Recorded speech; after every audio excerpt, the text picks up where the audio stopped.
Thank you for joining us for Game 4, where Cloud9 are one win away from the Academy MSI Finals.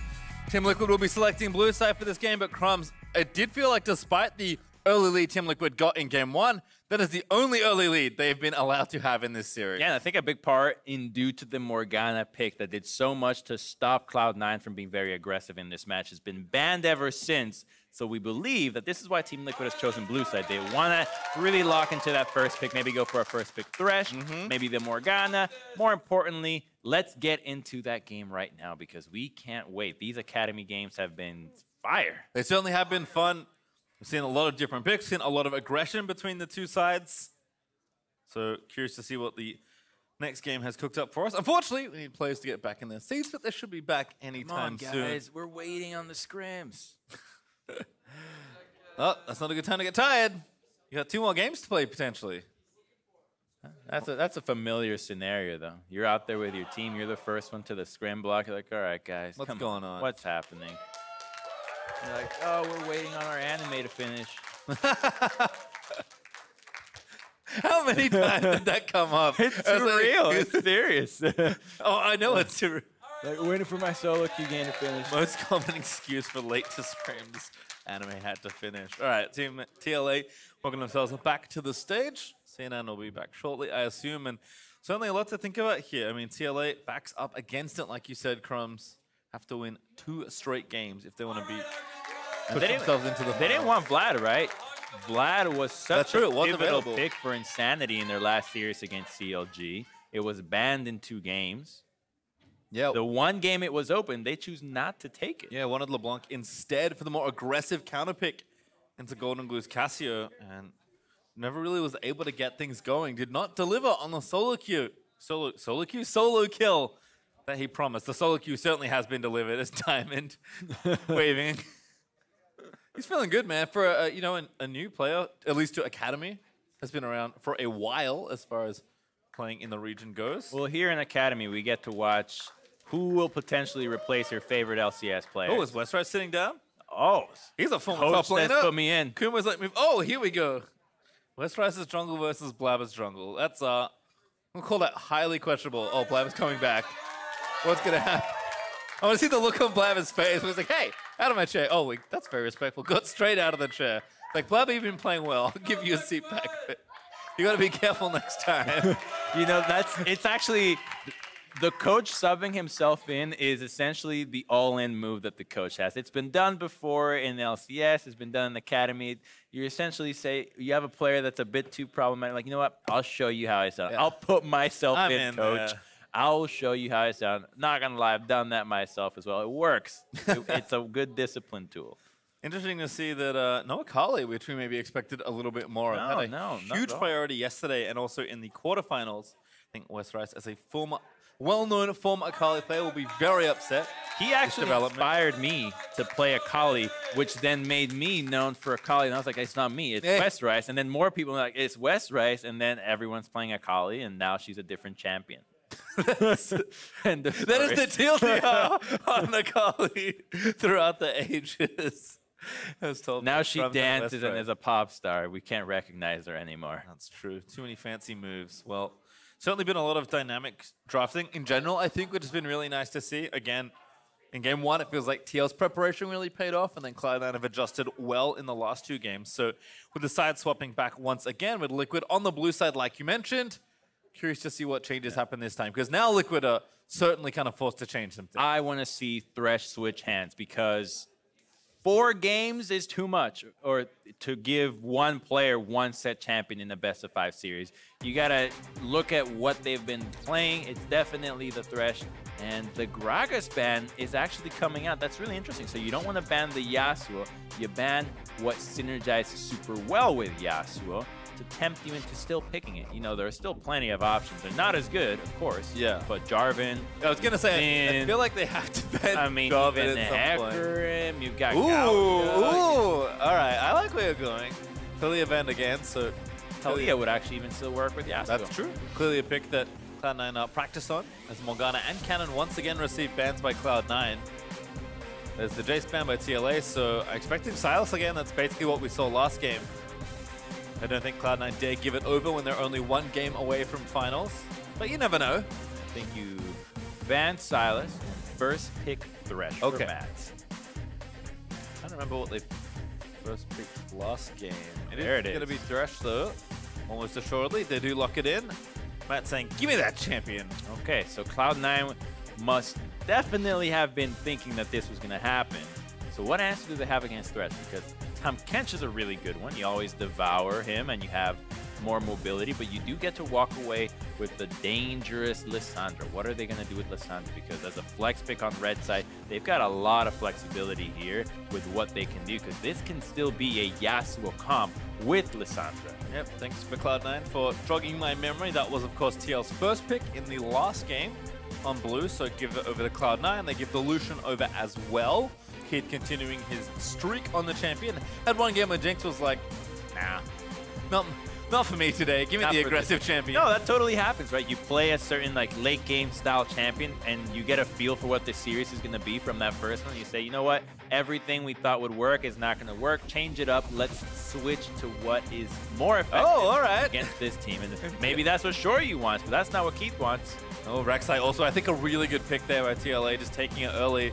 I wonder if this prompts Cloud9 to take their jungler earlier, because I think Blabber's picked phase 2 almost every game. It's what worked in game 1 from Team Liquid. The Rek'Sai was a huge pick for Mike Young, just night and day difference from the Lee Sin. So I really like this out of them. And if they lock in the Yasuo out of Cloud9, I am starting to think that you take in Jarvan from Blabber, and you got another Yasuo coming along because you get to counterpick it. Yeah, I mean, double wall's always been good between Braum and Yas. You got the ulti there from Braum to help with the knockups. It's coming together. Of course, whoever ends up with the pick will have a really good counter pick, given that they already have a flexible solo laner and are on red side for the final pick. But let's investigate phase 2 of bans. There's the Vladimir ban. It's a good ban this time around. You don't want to have that Vladimir lane against Lissandra, and the Rek'Sai is strong enough early to help Vlad get through that early space, which is essentially saying Vlad's gonna hit his spike no matter what, and that's why you ban it, because you don't want to deal with what is certain to happen. Yeah, Hemoplague for Jinx also pretty gross. Oh yeah. There's the KO ban for TLA, so take that late game option off the board, and after Kumo's performance last time around, I can't really blame them. What C9A are thinking here though, still running the clock down for this next ban, their final one of this game. All right, now they're just worried about Lissandra lanes, right? Because you want to let this flex pick be as powerful as possible, so you ban the Cassiopeia as well, making that lane a little bit easier. So this might be a Lissandra mid. That's what it looks like to me so far. Because we saw that 2 mid laners makes you feel like that. You saw Kumo be really successful with the top lane matchup against Jenkins, except for that solo kill with Rice and Kled. Yep. But other than that, why not go for a carry versus carry matchup in the top lane if you can afford it? There's the J4 ban as well that I think was pretty expected at this point. I don't think we'll see Tristana with Lucian locked in, but there is Kindred for Blabber. He was known for in LCS, playing that alongside Jensen with the Zillion. They can always go Zillion here again. It looks like that's the play, that's the composition. It's super nasty here. And Zillion has so many great lanes. You know, he just kind of farms, he doesn't kill you, he doesn't beat you, he just does his thing and then hits that mid to late game, which between Kindred, Lissandra, and Zillion, you're just not going to pop anybody. And there's the Rise for TLA. I would assume going mid, but we've seen it flexed already. And Aatrox, maybe the last pick here for Team Liquid Academy, is locked in. Looks like, yeah, that's solo than Aatrox. So I assume top there for Jenkins. Cloud9 have hovered every game for some reason. We'll see if they lock it in for this one. I don't know. I don't get the hover. It's a cool pick. It makes us think that this is a nice composition. It's not a troll, so you're always like, oh, okay, I could see that. And then you get baited. Oh, like please. This. Please, yes! Hecarim, the last lock in there for Cloud9.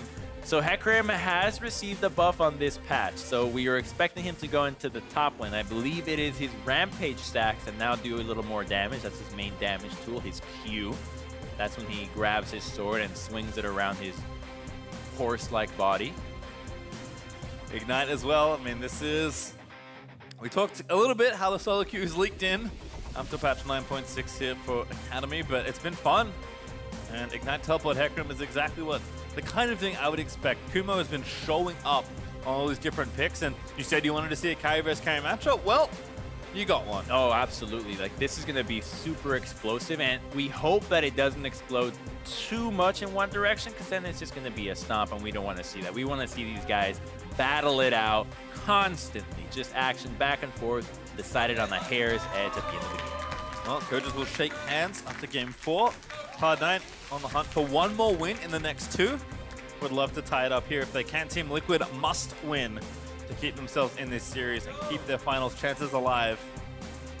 They've got all the tools they need. You've got the Thresh for Matt that has been banned previously in other series. It was taken away as a first pick for Cloud9 multiple times. Jinx, you're hyper late game scary. Rice, 8 trucks, right? It's just, if you can't pull it off here, it wasn't meant to happen. Yeah, I think Thresh for Matt and Rek'Sai for Mike Young for me are the things that stick out. In game 1, there was so much of the early strength and playmaking, and Matt, his Thresh showed up in the CLG series earlier on in playoffs for Academy this split, and certainly a champion he is well known for since the early days of his career, even before he really became a professional That was player. actually his original name, like Matt Thresh Life. Matt Life, right? So he looked up to Mad Life, one of the most legendary League of Legends players, which is crazy to say that we've played League for so long that I have to sit here and explain who Mad Life was. Wow. Well, I know those feels. let's look into the game, because one thing that I wanted to point out is that all of Cloud9's members, and I'm going to count Hecarim on this, so just, you know, don't worry about it, they can all hop over walls. Braum, Lucian, Kindred, Lissandra, so they're really explosive when it comes to fighting in the jungle in Like these tight-knit positions. Yeah, even level 1, Braum's passive is super strong, whereas TL can't do that. Not all their members can do that, especially not their carries. So Cloud9 looking for a lot of jungle fights this game to take advantage of the mobility over terrain that their champions have. Also note that Blabber is marking the Rek'Sai this time around. Mike Young was a little hungrier for the champion kills for those stacks, but Blabber, The sensible choice. we'll see how he does.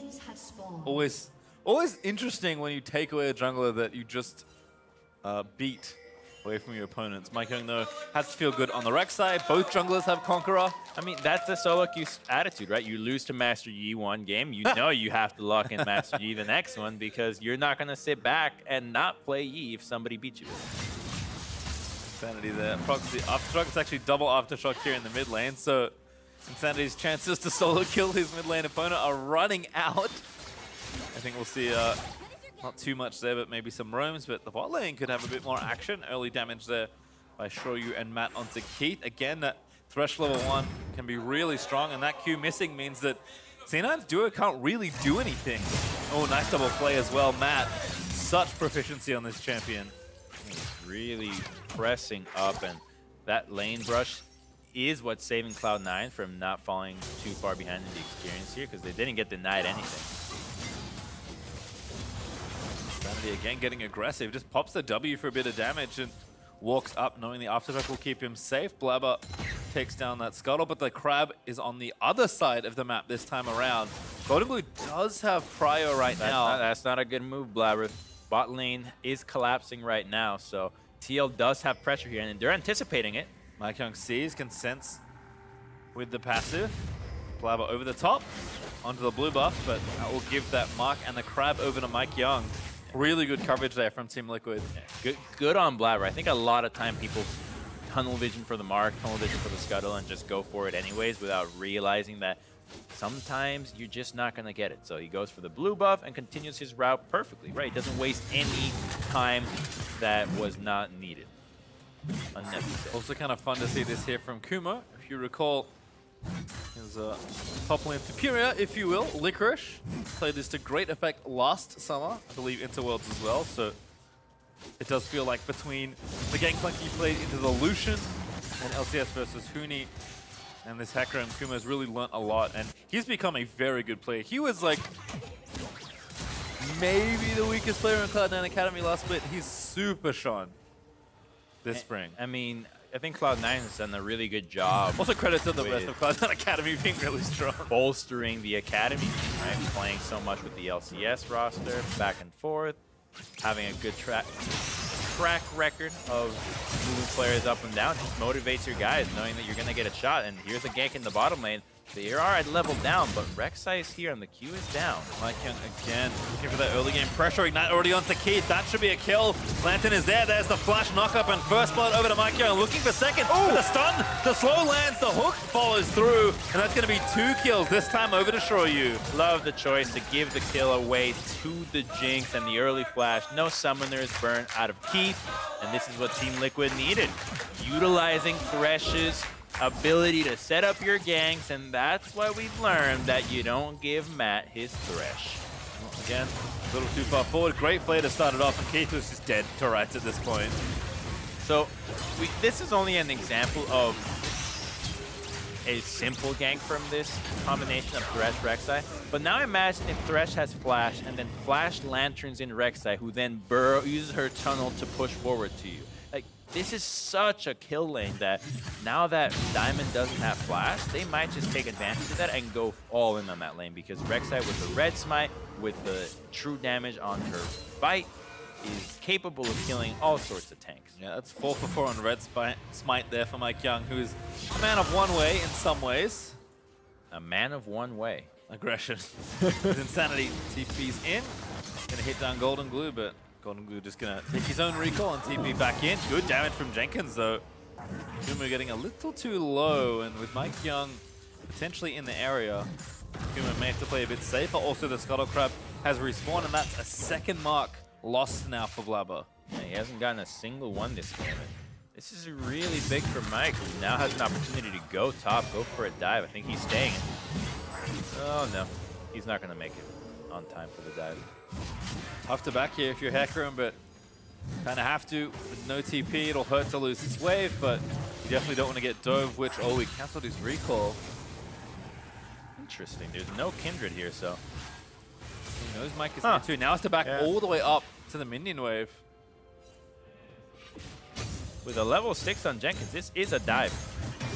Yeah, I think actually pretty straightforward. They're going to go for it here. Well done to Pop. Knock-up is granted. Kuma under his own, towards the other minions, but doesn't do anything.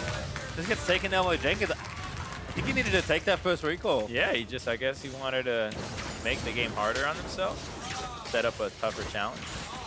Don't know. Find out in a moment. Perhaps that's another catch onto Blabber. Golden Glue though here first. He's level 6. He locked up Shoryu. That's a good kill for them to get the flash route. He's going to grab them the second. Now a TP in from TLA. It's Jenkins with no ulti, remember. Gonna have to face check with a massive knockup. Blabber though gets healed up. That's gonna be another kill. Realm War power for Insanity. He's not gonna get stunned. Barely able to escape in time.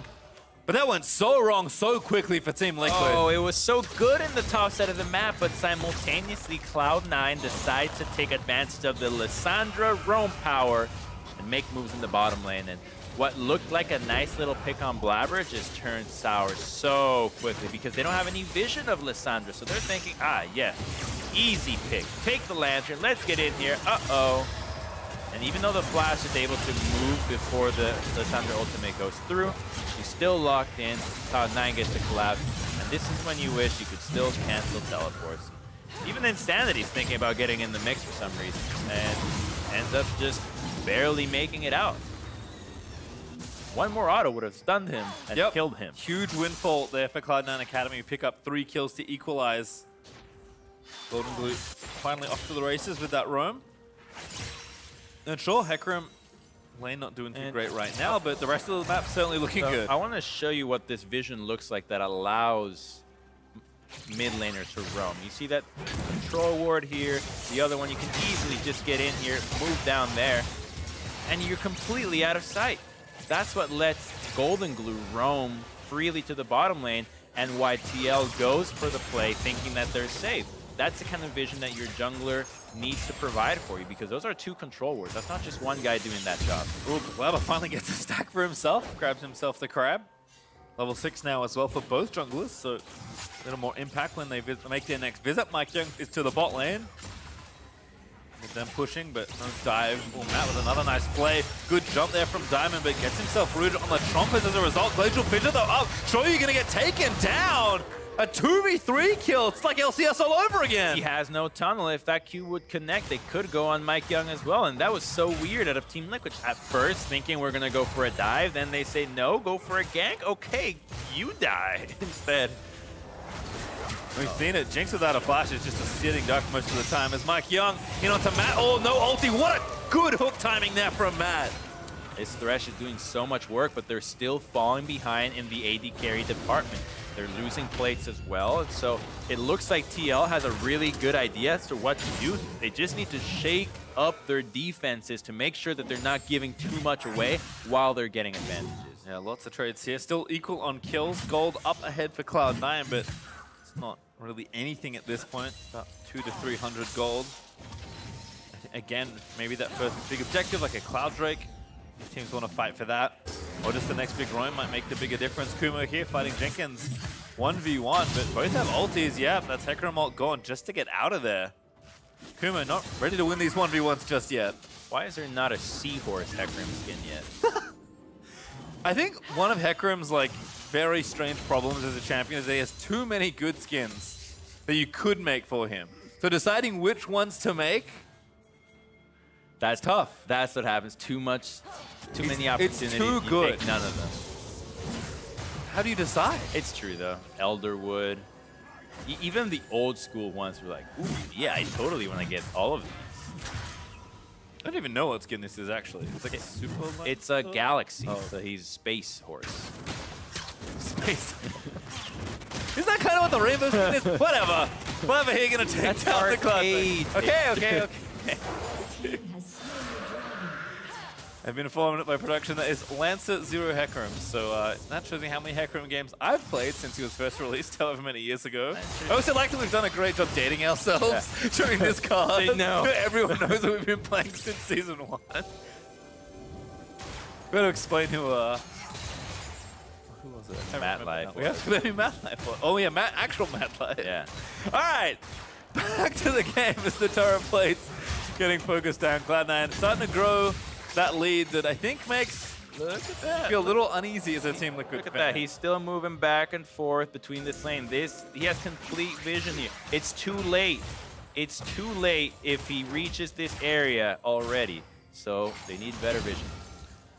And again, when you're kind of getting pushed in, getting invaded, Mike King's doing a lot of job focusing on the bot lane, but I think kind of what you're saying is that they're missing a step. Like if you don't have the vision and Golden Glue's leaving, or just even TPing to your lane, any fight you start is going to be made much worse when Alessandro enters your lane. Yeah, so. I mean, I'm just going to take advantage while I can, looking at the map. Look at that. These wards, they're too clumped up. Too clumped up. I'm really bad at drawing, but you get the idea. You need to spread those out because they're all essentially overlapped. And it's better to have just the entrances covered, and then you kind of infer the rest of the information. Ooh, Mike Young gets that one. Now Blabber just going to get out of there because Golden Glue's looking to take a back here. Jumo also again back up versus Jenkins. Does have his Ignite, don't forget, but ulti's there for both. So hold them as Diamond does not get chomped by the flames. Mid lane though, ulti in for Lissandra. Blabber going to shoot him down, and that's a simple one. That's the power of Liz against a laner that doesn't have flash, but the fight's not over yet. Ult is through. Rek'Sai good length of spite, but again, it's 3v2 right now. Golden Glue trying to get out of there. Does have to leave Blabber for dead. So a trade at the end there in mid lane. Really good roam. They do lose a turret in the bottom lane, but that's what they need. They need to start getting fights going on other sides of the map if they're being pressured elsewhere. It looks like TL is going to try to get a Herald out of this. So that's a really nice decision because they know that Blabber's not going to make it, and that Golden Glue is tied up, pushing mid lane. Yeah, Keith with a big windfall of gold there as he takes that first turret down and gets all the plates off it. But I think they kind of knew that that bottom outer turret was an eventuality, so I do like the decision by TL to roam up. As you mentioned, they will get that Herald. See if Mike Young can break open the first turret here for TLA. Well, now they need to use it before 14, so let's take another look at this one. It looks like a really standard one. You go in, you chain everything else, and Kindred does all the rest of the legwork. We saw this one too.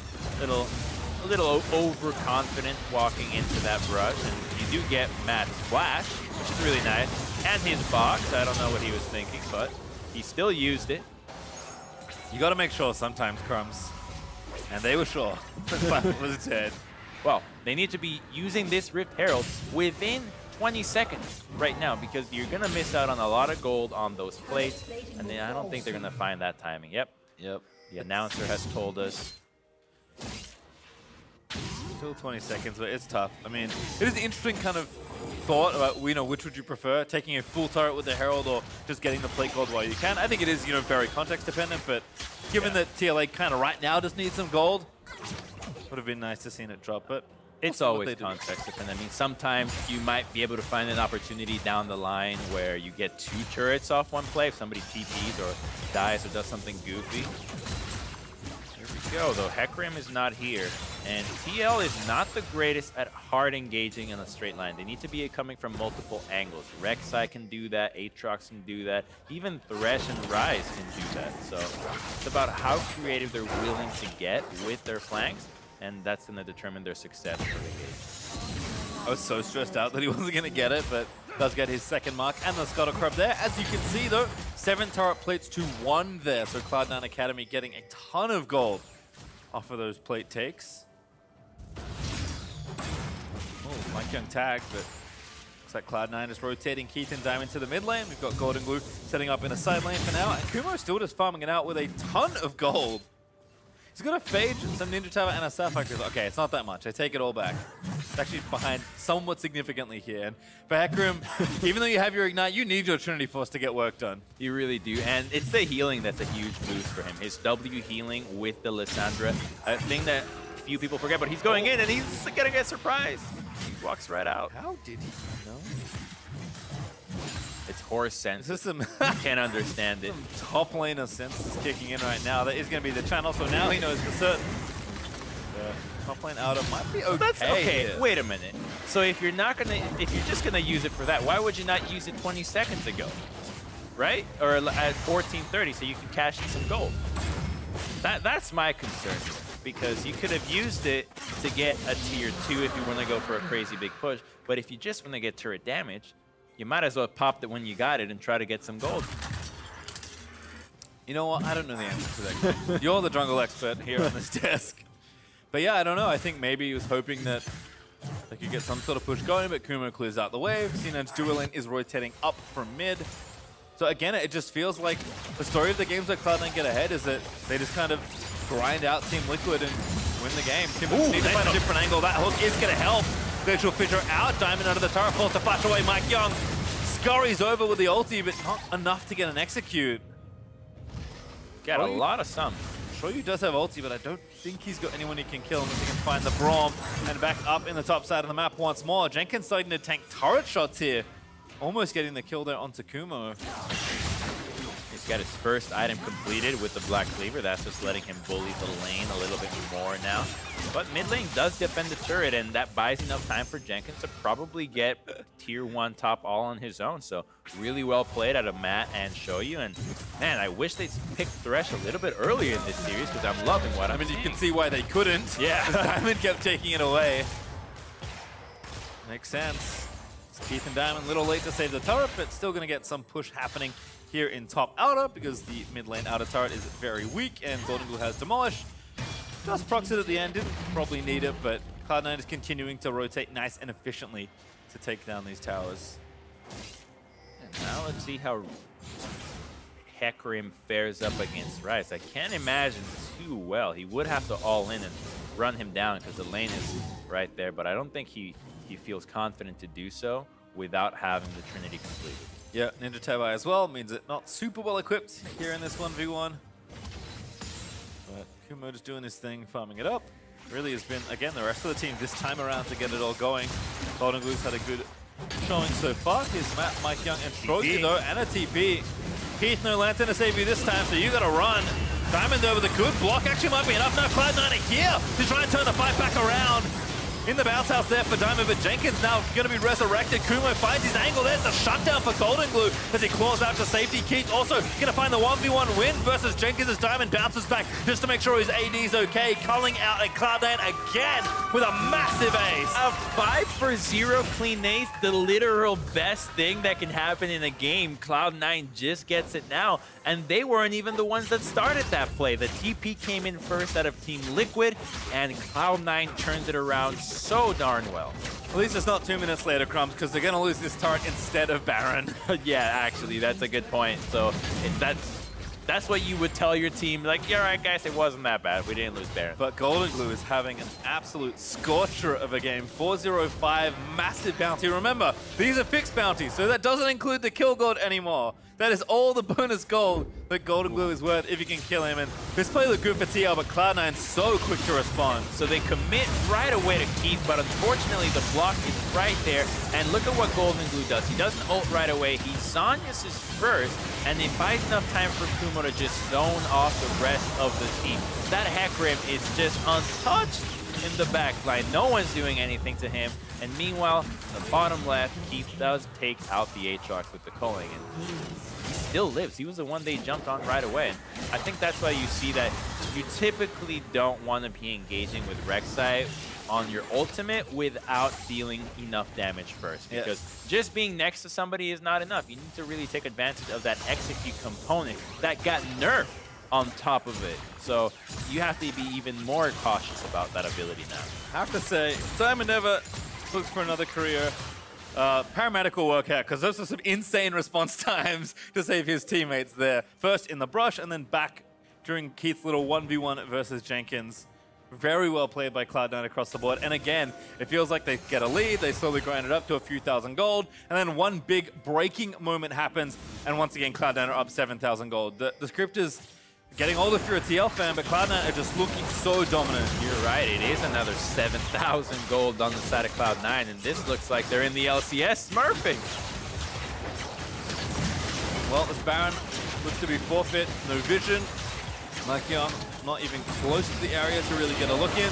Kumo's making sure they're zoned out, and they'll get the bad news in just a moment. Nice Jinx ult, but not there to steal it. The smite a little awry, but we'll ignore that one for now. Kumo now going to look to charge it forward. Golden Glue with a massive wraparound flank.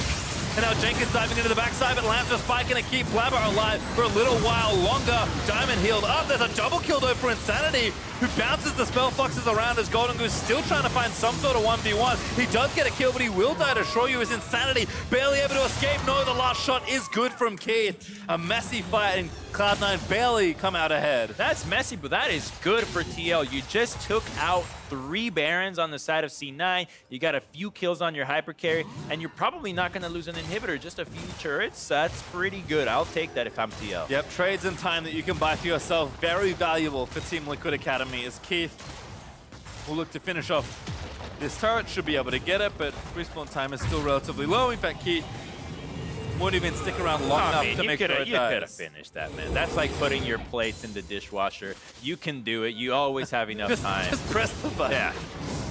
All right, so let's take another look at the engage. Hecarim goes in right away. Doesn't get a lot out of his heal. And while Lissandra does do a lot of zoning, it's the Kindred ultimate that while it does save Blabber, it buys so much time for the rest of TL to just kind of sit there and do their work. So that ultimate is always a little tricky to use. And in the back end, Mike Young, I think, could have just lived here, and he just chooses otherwise. A little too greedy, I think. Wanted to try and get the kill for himself. Drake, though, over to Cloud9. Hey, it's the signature Drake. 3 clouds in a row.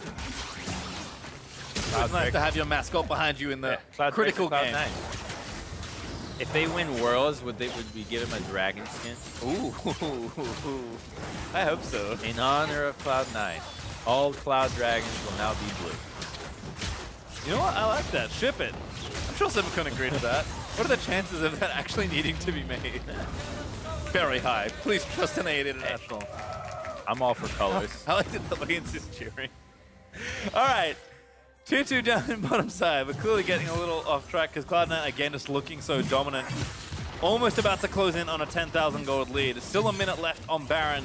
Try and knock down some further turrets. TL need a big play. Ooh, that looked like the start of a big play. You can try it again in about 10 seconds with the Hex Splash. I love Hex Splashes. Jenkins getting dove. Gonna have to pop World Ender, and that's good enough for Cloud9.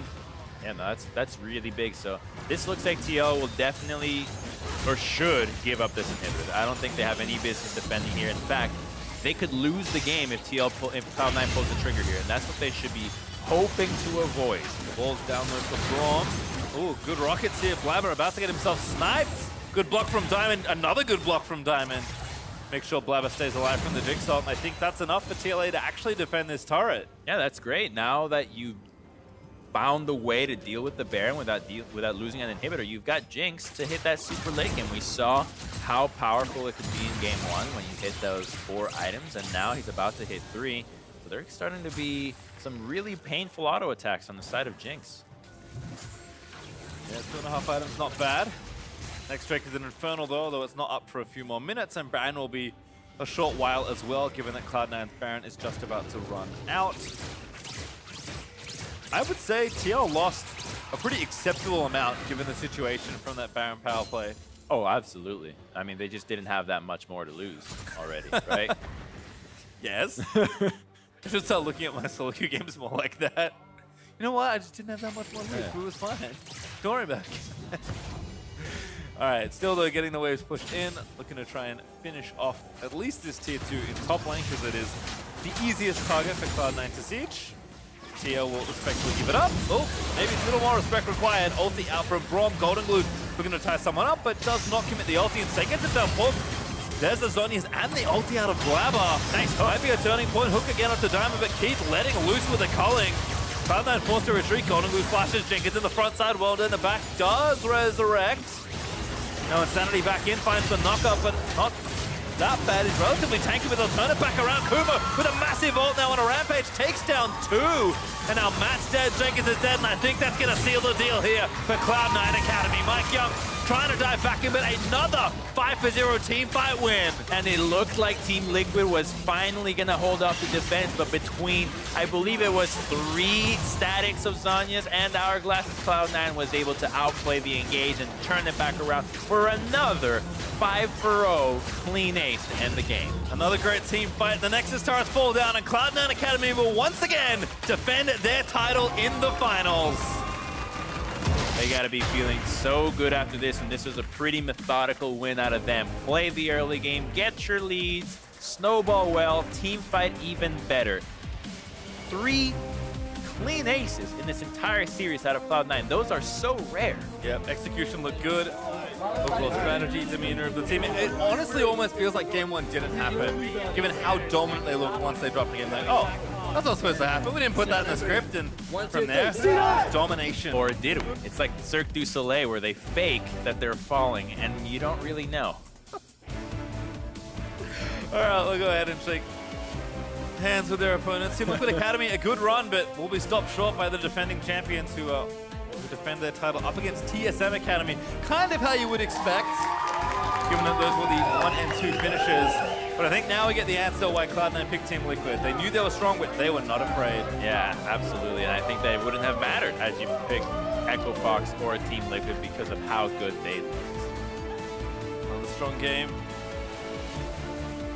The TLA. No 1v1s in the mid lane though. So That's true. We didn't get you know what? picks. And they still have Yasuo in their playbook, right? They still have these tools that you have to respect every single game. I think for me, my biggest takeaway is that Cloud9 showed so many different picks this series. Like Kuma on Kayle, Kuma on Poppy. Like he's like, oh, I can play tanks and carries, and Golden Blue's like, I can play Lissandra and carries. And Blabber's like, I play carries already. And it works. Yeah. Like, right now, it's the time to be a flex player. It's the time to play whatever you can. You put it in there, and you just can't get banned out. It can work as long as you play your team fights well and you stick to the objective plan.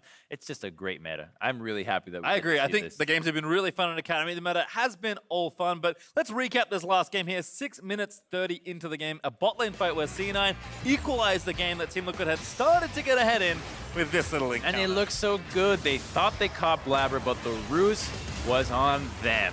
They get immediately collapsed, and here's a teleport. Just wanted to add a little extra. Sorry if you didn't get the notice. This was a special, a 3 for 2, rather, for Cloud9. And Insanity almost added a little extra flavor to that one. Luckily gets out, though. One more auto would have been a 4th death to that. Kind of see why Lissandra was so highly prized in the series, because Golden Glue overperformed in that game. We'll have a check-in, though, and 18 minutes in, a top lane fight breaks out, and C9 break the game wide open. And they thought they caught Keith, but this was the day you almost caught the Toucan. He finds a way to kite back, and it's only Aatrox that he's dealing with, but in the entire back line, it's a 2v4. Hecarim gets in there, gets a 4-man fear, immediately zones out the Jinx, and still buys enough time for Kindred and Golden Glue to get in and finish the rest of the playoffs. So that was just a fantastic re-engage from Cloud9 that warranted the first 5-0 ace in this game. Yep. Again, just a landslide as far as that gold graph goes. At the end of the game, it just felt like Cloud9 had too much to go. We have, however, got Riv standing by to hear from the victorious Cloud9 jungler and mid laner. Riv, take it away. Thank you, gentlemen. Great cast on the day. I am joined by FLICKR and Golden Glue of Cloud9 Academy as they take down Team Liquid. Now, we are a little more privy to the reason of why you chose Team Liquid. FLICKR, but what was the full idea coming in? Why was TL the choice for this game in the semifinal? We chose TL because our scrim results versus TL and all our stage matches, we pretty much stomped them. So we thought it would be pretty easy, and we didn't have much practice versus Fox, plus we just lost to them in the regular season. But I think we regretted our decision afterwards. Why would you say that, Grayson? I don't know. I think we had a bad game versus Fox Academy. Like, it was one of our only losses in the later part of the season. So we're kind of just I don't know. We just don't want to play the team that we just lost to, even though they're probably overall maybe the weaker team. Yesterday it looks like at least TSM took them apart. So I mean, I don't really regret the decision. I don't really care who we play. We'll beat them both. Absolutely. I'll ask you about that in a second. For your first to second game, it was Ryze, then you brought up the Yasuo. What was kind of the discussion between game 1 and 2? Because it seemed like you didn't want to take a backseat. You wanted to be on the front line. Yeah, after that first game, I was pretty I just didn't get to play the game. I played versus Morgana, and I just got pushed into my turret. So going into the next game, we're going to pick something that we can actually fight 2v2, and then the games just became way easier after that. Right on. FLICKR, we talked about it just a second ago, who you're going to be facing, TSM Academy. You guys have Academy Worlds. Now it's Academy MSI. Are you going to be able to take it? Oh, yeah. We're going to shit on them. Oh, my God. Grayson, one more. Grayson, one more for you. You said a few things to Insanity. You now have a Blaze Olive. How do you feel about that matchup before I let you guys go and celebrate? I don't think I've ever lost to Blaze Olive, so yeah, I think that's all I have to say. All right, there you go. Cloud9 Academy heading to the finals to face off against TSM Academy. That'll be next Friday. Check it out. We're going to head back to the casters to break down the rest of the game. Thank you, Riv. Well, lots of plays were made in that series and in that interview, but there was one pro who racked up so many that it earned FLICKR Player of the Series, and I think very well deserved. Yes, FLICKR got Player of the Match. Great engage on them. Absolutely loving the spice here. The Academy's got greater games, greater beams, and greater trash talk as well. These guys are on fire today. Look at him. He was playing the Jarvan, and this time around, the bait with the Kindred brings in the rest of the squad. Just an overall fantastic player. I mean, that's why he gets to move up and down with the Academy team and the LCS jungle. I think a variety of champions, more of a hard carry on Kindred, more supportive there for the Gragas on Jarvan, but did a great job tracking Mike Young, setting up ganks, and just playing the game well. That's what it takes to win Player of the Series. Yes, play well, get good. Korean advice. If we check back in on the bracket, though, we will see the journey it took to get to our finals. TSM Academy has been waiting to see who they'll be playing, and now we know that Cloud9 have punched their tickets. So the 1 and 2s from the regular season will be facing off one more time to determine the Academy MSI champion. Strangely familiar to the LCS brackets as well, but we are never sad to see Cloud9 face off against TSM, and that is next Friday. So 1 week from now. Remember, all Academy results mirror LCS. That's the script footnote. Something like that. Well, if your thirst for league action hasn't been sated, the round of 4 of the LEC Spring Playoffs featuring Fnatic and Team Vitality will be rebroadcast after we sign off. Then, at 10 p.m. Pacific, the Oceanic Pro League semifinals will air over on twitch.tv/RiotGames2, featuring the Chiefs Esports Club and Order. Now, for myself and the entire Academy crew, thanks for watching. I'll see you tomorrow for more Academy Playoffs.